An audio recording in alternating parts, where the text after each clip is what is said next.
કરો તો weekly chart આપણને બહુ સરસ સેટઅપ બન્યું છે. તમે જો છેલ્લા 5 અઠવાડિયાથી અહીંયા higher high high low formation બની રહ્યું છે.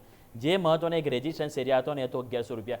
સ્ટોક્સ તમે જુઓ ને તો છેલ્લા 13-14 મહિનાથી આ લેવલ હતું, જે ખાસ કરીને 1100 લેવલ એની ઉપર જાતું તો ખરી, પરંતુ એની ઉપર ક્લોઝિંગ નહોતું આપતું અને ફાઇનલી આ અઠવાડિયે ક્લોઝિંગ આપ્યું. છેલ્લા 5 અઠવાડિયે તમે જુઓ તો બુલિશ એન્ગલ્ફિંગ કેન્ડલ બની રહી છે અને તમે આ અઠવાડિયાની કેન્ડલ તો બહુ ખરેખર તમે જો વખાણ કરવા લાયક છે. હાયર ઉપર ક્લોઝિંગ છે, બ્રેકઆઉટ આવ્યું છે, હાયર ઉપર ક્લોઝિંગ આપ્યું છે, મીન્સ કે અહીંયા કોન્ફિડન્સ છે. તો અહીંયા જરૂરથી વોચ કરજો, એક પોઝિટિવ એક્શન હજુ પણ જોવા મળી શકે છે. નેક્સ્ટ વાત કરવામાં કહીશ તો એ છે પણ આવું જ કંઈક છે અને છે સ્નાઇડર ઇલેક્ટ્રિક્સ. આ પણ આપણે પહેલાં ઓલરેડી વાત કરી હતી. 1052 લેવલ જ્યારે ક્રોસ ઓવર થયું ત્યારે જ મેં તમને આ લાઇન જે ડ્રો કરીને હાઇલાઇટ કર્યું હતું કે સરસ મોમેન્ટમ આપણને બ્રેકઆઉટ આવ્યું છે. લાસ્ટ વીક આપણે વાત કરી હતી અને એ બાદ તમે જુઓ તો આ અઠવાડિયે આપણને ફર્ધર તેજી બની છે. અહીંયા પણ સેમ હાઈ ઉપર ક્લોઝિંગ આવ્યું છે અને અહીંયા પણ બિગ હેમર કેન્ડલ બની છે. એટલે ફોર્મેશન કહી રહ્યું છે કે હજુ પણ સ્ટોક્સમાં એક ડિમાન્ડ ઉપરની તરફ જોવા મળી શકે છે. એટલે સ્નાઇડર ઇલેક્ટ્રિક્સ આ પણ આપણે ફોકસ કરીશું. નેક્સ્ટ વાત કરવા માંગીશ તો એ છે ઇન્વેન્ચરસ નોલેજ સોલ્યુશન્સ, IKS જેને શોર્ટમાં કહેવાય. અહીંયા મેં એક બોક્સ ડ્રો કર્યું છે જેને આપણે કહેવાય એક ઇનસાઇડ બાર બોક્સ.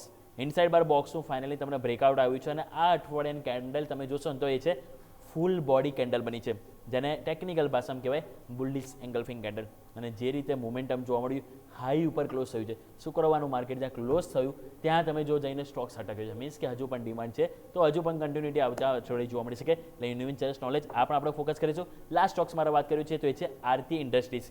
અહીંયા પણ તમે જો બહુ સરસ મોમેન્ટમ જોવા મળ્યું છે.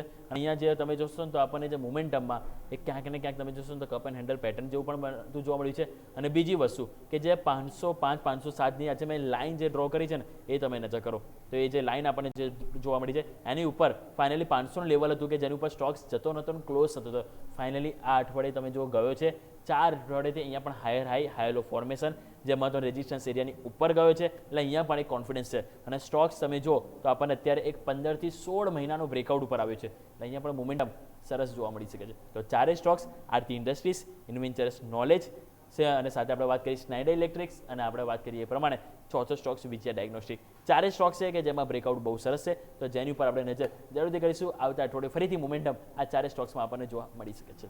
તો દર્શક મિત્રો તમે જો જે રીતે આપણને મોમેન્ટમ જોવા મળી છે અને આ અઠવાડિયે જે રીતે ખાસ કરીને એક એક્શન પોઝિટિવ જોવા મળી છે, એટલે સ્વાભાવિક છે કે આવતા અઠવાડિયું પણ ઘણું રસપ્રદ રહેશે, કારણ કે 3 અઠવાડિયે એક લાંબુ વીકેન્ડ આપણને જોવા મળવાનું છે. અજય ઓકે, તોરલ 3 નહીં 4 બ્રેકઆઉટ સ્ટોક, વીકેન્ડ લાંબો છે તો એક્સ્ટ્રા બી આપી દીધો.